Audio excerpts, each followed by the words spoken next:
What's up, everybody? It's your boy Dennis Shipley Fishing, and tried to record this a minute ago on my computer, and everything's messing up. But it's been a while since I've been on here, and so I wanted to get back on here and kind of talk a little bit. And I've had a lot of people ask me some questions about what does it take as far as financially to fish professionally on the NPFL. So there's several things that I want to go over, but it would just be such a long video. So I think that I'm going to break this up into several videos about what it takes, what it costs, what has happened to me this year, my experiences. I'm gonna dig into some places that the average person who just fishes don't know the behind the scenes, and I'm gonna shoot a few of these and upload them, and hopefully y'all enjoy them. So as y'all see, I did get me a little banner, Dennis Shipley Fishing. But if y'all are new and you come across this video, my name is Dennis Shipley, and I'm a professional fisherman with the National Professional Fishing League, the NPFL, and this is our inaugural season. And so basically, I'm a rookie with 100 plus other people, but a lot of the guys who do fish on this have fished in other organizations, the FLW. I think a couple of them even fished the BASS. A lot of people have fished the Toyota Series, the Bass Open, several things like that. So I want to give you my perspective on this and what it costs. So in this first video, I may kind of jump around and I'll try to stay focused. There's so much I want to talk about, but I've took time and I have wrote a couple things down and to give you just a rough estimate. And we're also going to go in these vlogs, I'm going to go lake by lake as well. So in this first one, we're going to kind of give you an overall picture of what it starts to fish as far as price, and then I'm going to break down the tournament. And so this first one, we're going to talk about the start, the cost, and our first tournament was Eufaula, Alabama. All right, so to fish on the NPFL, it is going to run you about $30,000 a year. That's $5,000 a tournament. Now, I have heard some people talk about who has experience in this that they don't necessarily like the payout.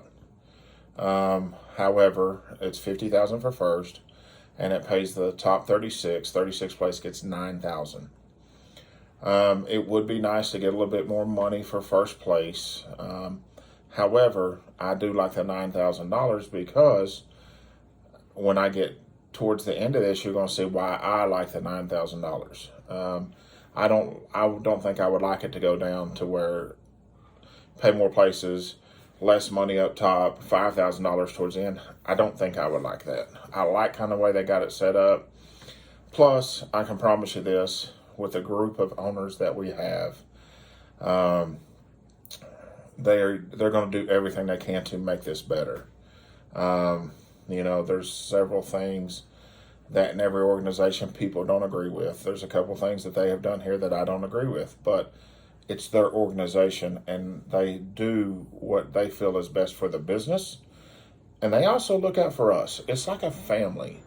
If I have to say anything about this organization, for it to be a business, and I'm talking about it's going to be a big business, we are getting recognition already. But for that to be a business, they do still treat it like family as well. And that's hard to do. It's hard to be carrying good. You got 100-something anglers. They've got media teams. They got announcers. They have people on the water. I mean, and it's 4 people doing it. They're going to have to hire more people next year because it's going to grow. What they have done is they've already doing something different, and they're putting their name on there. So if I can have to say what I have learned so far, the pros that I do like, uh, fishing all 3 days. Now, I don't know that maybe I wouldn't be a fan that if maybe on the last day they take the top 50 and they fish the last day. I don't, that's kind of iffy because someone could really have a hot day in 70th place and jump up to 36. That's not a big deal. But I do like that we get to fish all 3 days. I do like there's no co-anglers. I love that. I like that they do it quickly, but man, it's good for our sponsors, whatever sponsors that anybody does have. It's good for us. And it's unique when every single person gets to take their boat in front and they weigh in. Very unique. Love it. And I love the people, man. There's so many good people that I've met on here that are just so nice, and I love it. And so there's a lot of, I could go on and on what I like about it. What I don't like about it is us fishing in June and July when it's 117 degrees outside. August up north is all right with me. I mean, really, guys, that's about what I could say is I don't like fishing June and July. I wish that we would fish May and not July.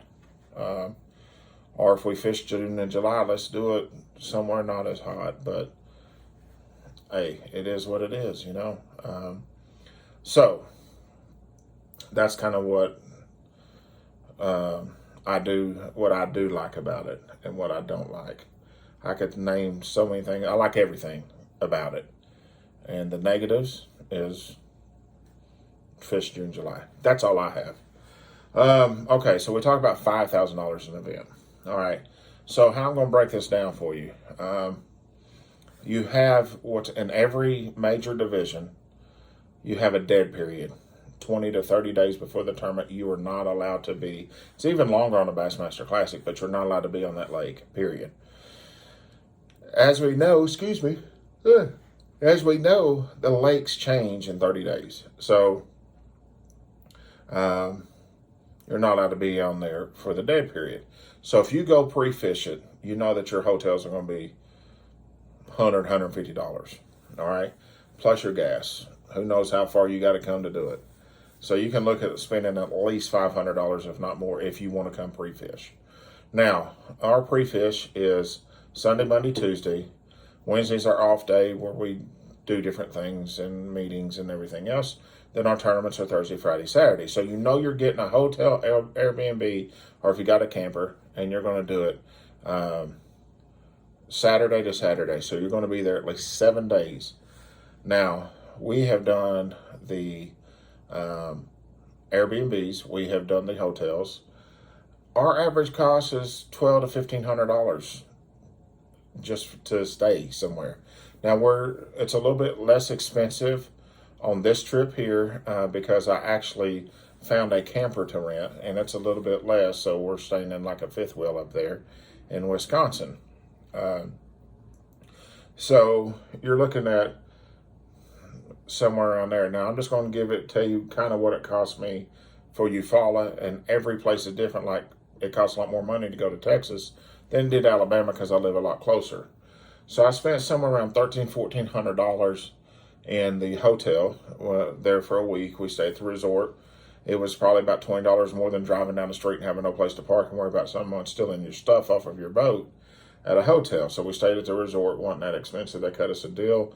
And that's a good thing is the organization at the NPFL works the deals out that, if we tell them that's who we're with, we get a discount. So that's really good. All right, so then you looked at, I spent somewhere in the range of about $600 in fuel that week. And then you got to buy your license in every state that you go to. It was around $55. And then you're looking at somewhere around, $500 in food. So when it's all said and done, it's about $8,000 for that tournament. Um, so when I say I like them paying the 9,000, you're not, if you finish in the money, which I didn't, I stunk it up, and I'm going to talk about that in this. Um, but um, so you're looking at around 8. So I'm going to say every tournament out there is going to run you $8,000 to $10,000 if you don't have a bunch of people splitting a place. And I don't know a lot of people, and so I haven't had that opportunity to try to split rooms with people. And that would save a little bit of money, but not a lot. You're still going to be $7,000 to $8,000 if you split rooms. And we don't eat out a lot. If we eat out, we try to do cheap. We go to the store when we get there, and we buy our waters, and she drinks coffee. So if the hotel or whatever don't have coffee, she's got coffee. And then we buy snacks, and one of them snacks like power bars and things like that, and maybe a little bit of fruit. And we don't spend a ton of money, and we try to eat right, but we'll maybe eat out one time. As far as a sit-down restaurant, maybe on the Wednesday that we're off or something. Sometimes if they're doing the round table, we'll show up. But we really try to manage our money when it comes to that. So as far as the price, $10,000 a tournament. That's a lot of money. We got 6 tournaments. So you're looking at somewhere between $50,000 and $60,000 for the year. If you fish one tournament, you broke even, basically. Maybe a little bit in the negative. So, I mean, you're trying to do it as a living.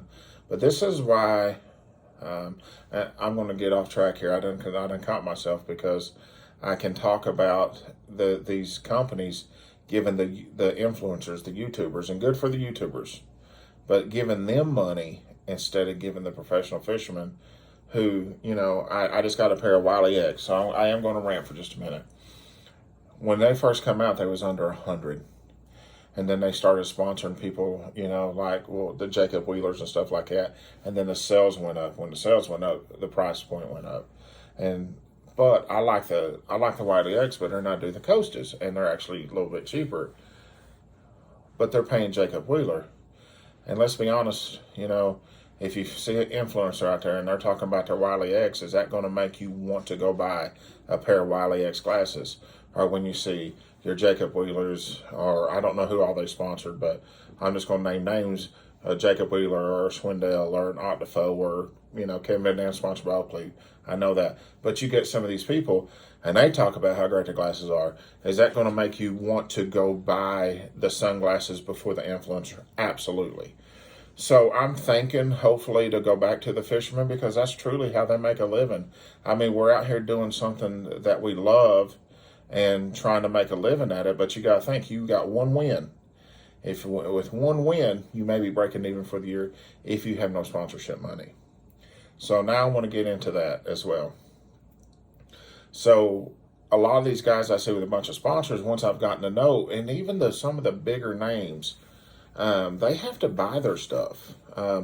They do get some stuff for free, but some stuff they got to buy.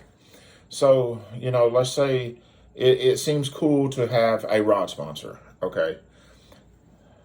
I'm going to tell you this, not unless you happen to get a deal to where they're going to give you for free or they're going to pay you to use their rods. Don't sign a rod sponsorship. That's the dumbest thing ever. That's something I've learned, and I'm very thankful for the partnership that I did get. However, I think that it's just very dumb that you even do that, because it's just a name. These companies want you, they're going to give you 30, 20, some of them try to give you 10%, 10%, 20%, 30%, 40% off. I haven't seen no one with 50% off yet. So they're going to want you to get mandatory of 10 rods at 40% off. Why? Why even buy them? I just speak the way it is. Then you got to use that rod, and you got to spend over $1,000. So there's a cost. So now your yearly budget has went from 50 to 60 to, let's call it 60 to 61,000. 61,500 if it's 1,500. Whatever the cost of these rods are, that you got to get a minimum of 10. So, not unless you just don't have rods, don't waste your money. Now, let's jump into reels. Now, if you got some nice reels and you don't need to upgrade your reels, stay away from that too. But if you don't have good reels, to me, that's very important. I have used a Bass Pro Shop $50 reel, and I'm lucky if it lasts 6 months, 6 months or a year. And they start tearing up and things like that for a $49 or $99 reel. If you jump up to the $150 to $200 reels, they're going to last you a whole lot longer. So if you've already got some, don't waste your money. But if you don't have good reels and you're into an organization like this right here, to where, in my opinion, that's important. If you have to, then try to get your a real deal where they're going to give you discounts. Other than that, stay away from it. Buy one reel at a time to maybe upgrade to a better reel. Because if not, unless you're made of money and you got a lot of sponsorship, there's another cost, because they're going to want you to get 10 or 15 of them. And when there's another $2,000. Now look where you're at. $64,000 for the year. So, so line. If you can get some kind of line sponsorship where you can get big discounts. I have got an incredible deal with P-Line. Very thankful. For what I get for 3,000 yards is about the same price as a lot of people get for 300 yards. Very thankful for P-Line. Amazing, amazing, amazing. A lot of people don't like P-Line, but I do like P-Line. Some of theirs is okay, not as good, but every company has the lower end stuff that's not that good. But I do like their stuff. I think it's really good. Very thankful. So I would suggest, if you can get a partnership with a line company, because you need to put new line. If you fish a tournament and whatever rod you use, restring them. Yeah, I'm telling you, you got to. It's all about not losing fish and fishing effectively. Now let's talk about, like, there's a jig. If you can get any kind of sponsorships as far as lures or weights, anything like that, where you can get a big discount, that's a must. Because when I was at Wright Patman, I lost over 50 hooks and 50 sinkers. It would be nice to partner up with someone, and I'm working on that. Just even to get a discount, because if you got to spend $5,000 a year and you can get 40% off, you're getting $2,000 off your $5,000. So, or 2,500 would be 50%. But let's say $2,000. So instead of spending $5,000, you're spending $3,000. Now you've saved money. So that's, to me, is very, very important. So if you can get any of them sponsorships to go into start your season, it's going to save you money. Any kind of savings, don't let somebody jerk you around and say, we're going to give you 10% off. We'll keep it, because that's taxes. I don't care about that. They need to give you 25% or more. If they can't do that, move on to the next company. There's thousands of companies out there, and if you do the social media right, which I haven't, then you're going to partner up and you're going to save a lot of money. So I would suggest doing that. So let's move on to the next one. Some of these guys who wants the new boats and everything else, I don't have boat payment. I do have a truck payment, but my boat is a little bit older. And some of these guys go on Pro Staff and they get a good discount. If that's your thing and you can afford it, that's on you. I'm just I'm breaking down what it costs to do this. So let's talk about Eufaula real quick, because I'm going to try to keep all these so I can keep your attention. I want to keep them at about 30 minutes, but I'm going to make several videos for you. So with that being said, I upgraded a few things on the boat when I got it, and one of the things was a motor and things like that. So whenever they put new gauges on, they also put a gauge in my tank. Well, on my Stratus, the tank's got an L shape. They didn't put, and I didn't know this, but they didn't put the right gas reader. I don't know the proper terminology for it, but whatever, it goes in your gas tank. So where you don't have to run 40, 50 miles where I'm from to find fish, which I hate the TVA river system, can't stand it at all. But I've never had to run my boat. So we get down to Eufaula and we're in practice, and everybody's running south, which is 40, 50 miles, something like that. I don't know. However, with my boat, I'm running down, and when it gets to about a half a tank, I know I can't go much farther past that. So that's as far as I can go. I'm getting frustrated. Well, it's because I didn't know my boat. My mistake. I didn't know that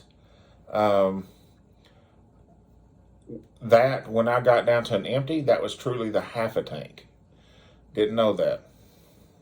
So that was one strike against me. I did find some fish in other areas, but the guys who won the tournament caught the biggest fish south. I couldn't make it all the way down there. I could have, didn't know that I could. Not knowing my boat, not knowing my product, not being prepared. Big thing, not being prepared. So, what does that do for a new person who's fishing this? It messed with my mind. I hear Gerald Swindell, and he says PMA, positive mental attitude. That is so true, guys. Spinning out of control. I've got $8,000 invested to try to win a minimum of 9, the maximum of 50. My head is spinning out of control. What am I going to do next? What happens? So we go to the tournament. I've practiced. I've said all these areas. Hadn't had a good practice because I was in the wrong area for that time of year. So then had a terrible first day. The second day, I was on trolling motor only because debris got into my motor. Mercury fixed it. They had a people there on site. Thank God for Mercury. But just terrible. And it's because my mind was spinning out of control. I didn't know what to do, not being prepared. So one of the biggest things that I can say, guys, is it's a mental game. And you always got to be positive at all times. And something that I've learned, fishermen out there have strengths. And I'm going to use some examples. John Cox, we know where he fishes. He's going to fish shallow. Keith Carson says, I'm going to fish out. Them guys don't even have transducers. They got a thing for their maps. They got, a little thing where they can read their maps.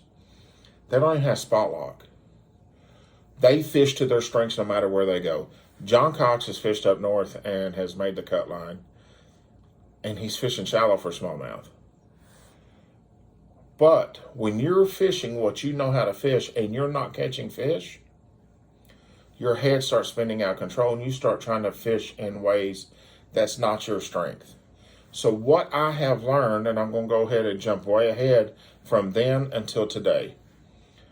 For what I have learned and everything that I've went through, I fish my strengths, and if I can't catch fish on my strengths, I don't need to change what I know how to fish. I need to change where I'm fishing and go find the fish. So I'm going to say, I'm going to grade myself at an F- when it comes to Eufaula. The reason why is it was my mental, not knowing my boat. I was not prepared. I was nervous. And I knew that I had $8,000-9,000 on the line just out of my pocket.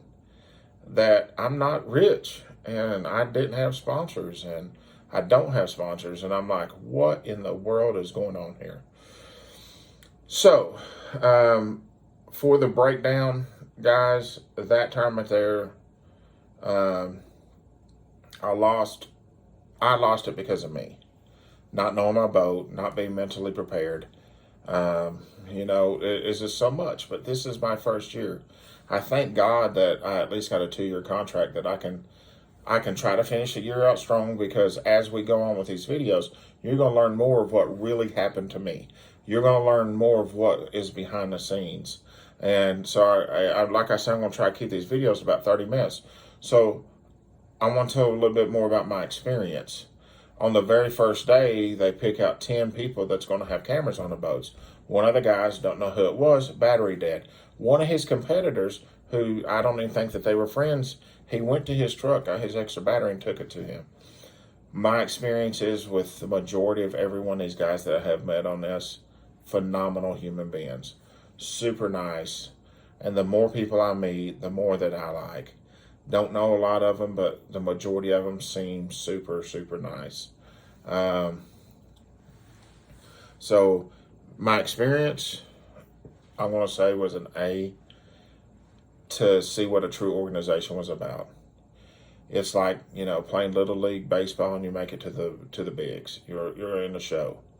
There's a big difference. Minor league to major league, phenomenal. So some of the things that I can suggest to you if you're wanting to get into this, be prepared to spend $60,000 to $70,000 for the year. Something that I have to get better at: social media.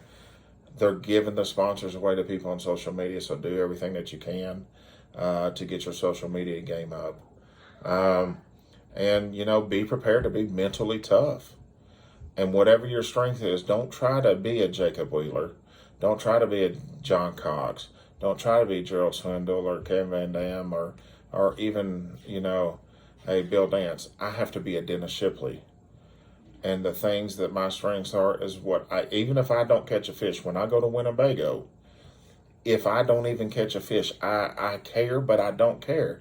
I got to find the new places to fish, and I can't spin out of control, because that has been my problem for the entire time that I have fished so far.